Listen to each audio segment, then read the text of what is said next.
नमस्कार। पॉलिटिक्स में आप सबों का स्वागत है।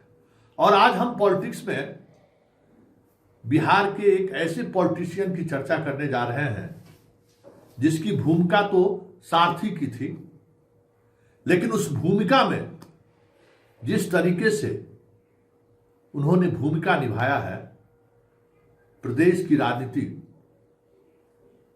दशकों याद रखेगा।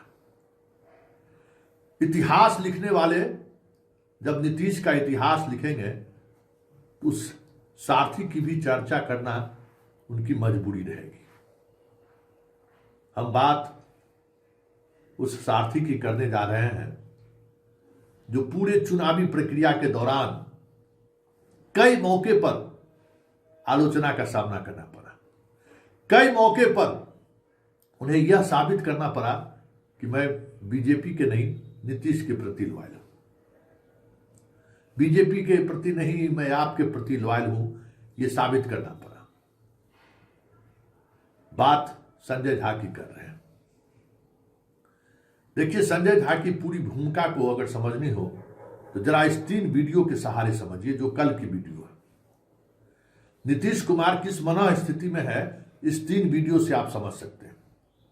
पहली वीडियो, जब नरेंद्र मोदी पटना पहुंचे और मंच पर पहुंचे तो हाथ ऊपर करके अभिवादन करने की कोशिश की। उस दौरान नीतीश कितने असहज हैं, जरा इस वीडियो में देखिए। बिहार की धरा पर बहुत बहुत अभिनंदन। तो बिहार वाली ताली एक बार बिहार की ओर से। देख लिया आपने। इस दूसरी वीडियो को देखिए। पिता पुत्र के बीच मुलाकात होती है शपथ ग्रहण के बाद। पिता के इस महान कृत्य को लेकर बेटा आशीर्वाद लेना चाहता है। आप इस वीडियो में देखिए कि कितने असहज हैं नीतीश कुमार। देखा आपने। अब ये तीसरा वीडियो देखिए। प्रधानमंत्री मोदी शपथ ग्रहण समारोह से जब लौटते हैं और पटना एयरपोर्ट पर जब उनके विदाई का कार्यक्रम चलता है तो देखिए किस तरीके से नीतीश कुमार झुककर, पैर छूकर आशीर्वाद लेने के लिए आगे बढ़ते हैं। जरा देखिए इस वीडियो को।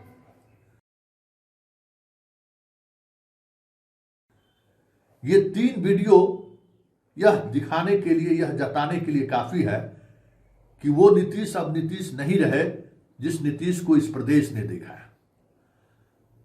वो नीतीश अब इतिहास की बात है। आज का नीतीश एक बीमार नीतीश है, एक लाचार नीतीश है, एक वैचारिक रूप से उस शून्यता के दौर की तरफ बढ़ता हुआ नीतीश है जिनसे कुछ आप विशेष उम्मीद नहीं कर सकते। क्योंकि नीतीश कुमार का जो मिजाज हम लोगों ने देखा है, ये तीनों वीडियो उस मिजाज के विपरीत है। ऐसे में ये सवाल उठना लाजमी है कि आखिर पूरे चुनाव कैंपेन के दौरान सीट बंटवारे से लेकर मंत्रिमंडल के गठन तक सारथी की भूमिका में संजय झा रहे। और उस सारथी की भूमिका में संजय झा ने जिस बखूबी से, कह सकते हैं कि इनको युद्ध के मैदान से, चुनावी मैदान से शपथ ग्रहण तक पहुंचाया, वो तो काबिल तारीफ है।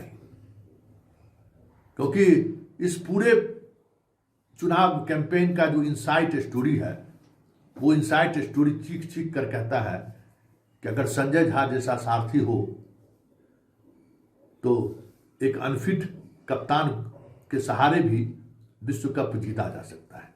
एक अनफिट कप्तान के सहारे भी वो परफॉर्मेंस दोहराया जा सकता है जिसको लोग युगों युगों तक याद किया जाएगा। देखिए, शुरुआती दौर से ही चीजों को समझिए। जिस समय 101 सीटों पर तय हुआ तो काफी आलोचनाएं हुई। खास करके नीतीश कुमार का जो नालंदा लॉबी, कुर्मियों की जो लॉबी है, वो काफी नाराज दिखे।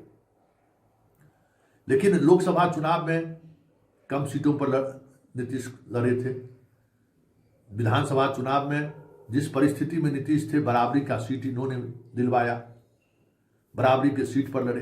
फिर बड़ी हंगामा हुआ कि चिराग को मनपसंद सीट दे दिया गया, जबकि उस पूरी स्टोरी की सच्चाई यही है कि 2 सीट, एक राजगीर और दूसरा सोनवर्षा, इन 2 सीटों को लेकर आपत्ति हुई और उस आपत्ति का निराकरण हुआ।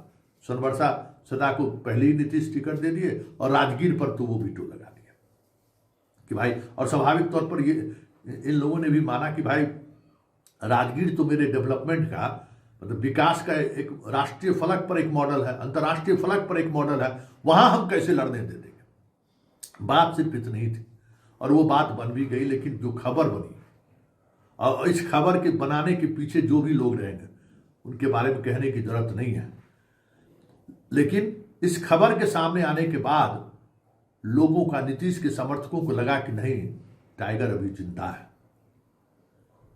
फिर उसके बाद प्रचार अभियान की शुरुआत हुई। पूरे अभियान के दौरान सारथी की भूमिका में संजय झा दिखे, मंच से लेके कार्यक्रम तक। और जिस दिन बारिश हो रही थी और उस दिन सारथी और एक घायल योद्धा के बीच जो संवाद हुआ और उस संवाद के बाद तय हुआ, चलिए झा जी, अरे क्या है, घूम लेते हैं। और वो एक दिन का वो चुनाव प्रचार पूरे कैंपेन की दिशा को ही बदल दी, पूरे उस नैरेटिव को ही बदल दिया जिस नैरेटिव के सहारे लोगों तक यह बात पहुंच चुका था कि नीतीश तो बीमार है, अब नीतीश में कुछ बचा ही हुआ नहीं है। लेकिन उस बारिश के दिन 500 किलोमीटर की यात्रा करके 11 विधानसभा क्षेत्र में रोड शो करके नीतीश ने वो भरोसा जीत लिया कि आज 200 पार की स्थिति बन गई। उस समय भी एक सारथी की भूमिका में संजय झा ने नीतीश को इस तरीके से जनता के सामने परोसा कि नहीं, आपका बादशाह, आपका कैप्टन बीमार नहीं है, अभी भी बहुत जान बाकी है इस बुढ़े में, लड़ सकता है आपके लिए। और यही भरोसा उनके उस वोटर को, जो चुप थे, जो निराश था, जिनको लगने लगा था कि अब तो नीतीश गए तो अब किसके सहारे हम बिहार की सियासत को साध सकते हैं, कैसे हम गांव में सुरक्षित रह सकते हैं, निराश वोटर खुलकर बाहर निकलने लगा और जमकर वोटिंग किया। परिणाम सामने है।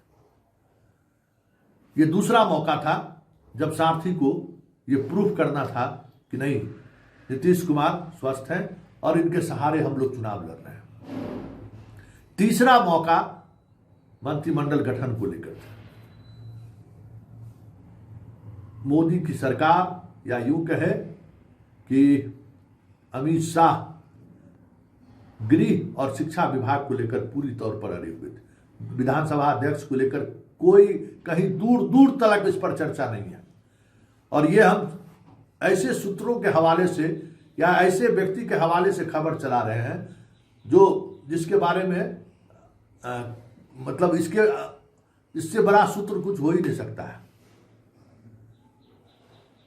तो ये बात ही नहीं था कि भाई अध्यक्ष, सिर्फ गृह और शिक्षा को लेकर विवाद था। और सारथी ने बस एक ही शब्द कहा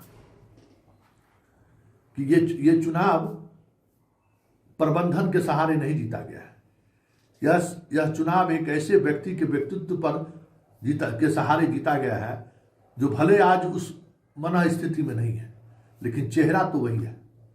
इसलिए कुछ भी ऐसा ना करें जिससे उनके वोटर का भरोसा टूट जाए, क्योंकि उनके वोटर के बहुत मुश्किल से ये भरोसा बनाया गया है कि बहुत सारी चीजें जो दिखाई गई है, जो नैरेटिव बनाने की कोशिश हुई है, उसके इतर अभी भी नीतीश कुमार में बहुत जान बाकी है। इसलिए इस तरीके का बदलाव अगर हुआ तो फिर बहुत मुश्किल होगा। उस छवि को तोड़िए मत, और इतनी जल्दी मत तोड़िए। ठीक है, इनके बेहतर एग्जिट को लेकर आप भी सोचिए, हम लोग भी सोचते हैं, लेकिन जो तत्काल परिणाम आया है और उसके बाद जो एक छवि इनकी बनी है, उस छवि को तोड़िए मत, नहीं तो अराजकता वाली स्थिति हो जाएगी। तो आखिर ऐसा सारथी किसको न दे भगवान। कह सकते हैं कि महाभारत में कृष्ण सारथी के रूप में जाने जाते हैं। आधुनिक भारत में, बिहार के इतिहास में, राजनीतिक इतिहास में जब किसी सारथी की चर्चा होगी तो संजय झा की भी चर्चा होगी, जिसने एक ऐसे कप्तान के सहारे पूरी लड़ाई जीत ली जो कप्तान उस मना स्थिति में नहीं था, उस तरीके का दबाव झेलने की स्थिति में नहीं था, मानसिक और शारीरिक तौर पर इस हालात में नहीं था कि बहुत सारी चीज़ों को वो शट आउट कर सके। ऐसे में सारथी इस हद तक पूरे परफॉर्मेंस के साथ सरकार बनाने से लेकर शपथ ग्रहण समारोह तक साये की तरह खड़े रहते हुए उनके उन तमाम कमियों को, जो कमी सार्वजनिक मंच पर दिखता रहता था, एक बार दिखा भी, माला पहनाने को लेकर भी हुआ, इसके बावजूद भी संजय झा हमेशा उसको कवर करते रहे। तो आप कह सकते हैं कि एक सारथी ने एक ऐसे कप्तान को विश्व विजेता बना दिया, या एक ऐसे कप्तान को फिर से वहां लाकर खड़ा कर दिया जहां लोग सपने में भी नहीं सोचते थे। तो ऐसे में कहा ही जा सकते हैं, वाह सारथी, वाह सारथी हो तो संजय झा जैसा।